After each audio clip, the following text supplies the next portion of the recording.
Hi friends, welcome back to Navata BB Telugu. ఈ video చూస్తున్న మీ అందరికీ wish you happy new year. 2025లో అయితే వచ్చేస్తున్నాము. మన ఫస్ట్ వీడియో అనమాట ఇది. సో నా వీడియో చూసి, నా ఛానల్ని చూసి సపోర్ట్ చేస్తున్న మీ అందరికీ అయితే thank you so much friend. 2024లో మనం ఛానల్ స్టార్ట్ చేసాము. 25లో ఎలాగైనా మానిటైజేషన్ అయితే తెచ్చుకుందాం. చూద్దాం మన ఛానల్ ఈ ఇయర్ అయినా మానిటైజేషన్కి వెళ్తుందో లేదో చూద్దాము. ఈ వీడియో ఏంటంటే ఈ సంక్రాంతి ఎవరిది అవుతుంది అన్నదైతే మాట్లాడుకుందాం అనమాట.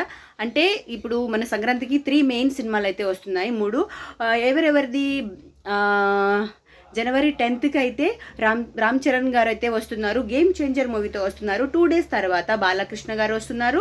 డాక్ మహారాజ్ అనే మూవీతో బాలకృష్ణ గారు అయితే వస్తున్నారు. మళ్ళీ 2 days తర్వాత జనవరి 14th సంక్రాంతికి వస్తున్నాం అనుకుంటూ ఆ రోజే సంక్రాంతి రోజే వెంకటేష్ గారి మూవీ కూడా రాబోతుంది. సంక్రాంతికి వస్తున్నాం అనే మూవీ. సో ఈ 3 మూవీస్లో ఏ మూవీ హిట్ అవుతుంది, సూపర్ హిట్ అవుతుంది, బ్లాక్ బస్టర్ అవుతుందని మీరు అనుకుంటున్నారో కామెంట్ అయితే చేయండి అనమాట.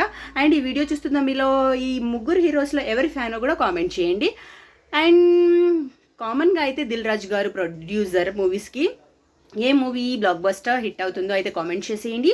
మన వీడియో కనుక నచ్చితే ప్లీజ్ లైక్ అయితే చేయండి. ఛానల్ని కొత్తగా చూస్తుంటే సబ్స్క్రైబ్ కూడా చేసుకోండి ఫ్రెండ్స్. నెక్స్ట్ వీడియోతో మళ్ళీ కలుసుకుందాం. Thank you so much for watching. Please like, share, comment and subscribe to Navata BB Telugu. Bye bye.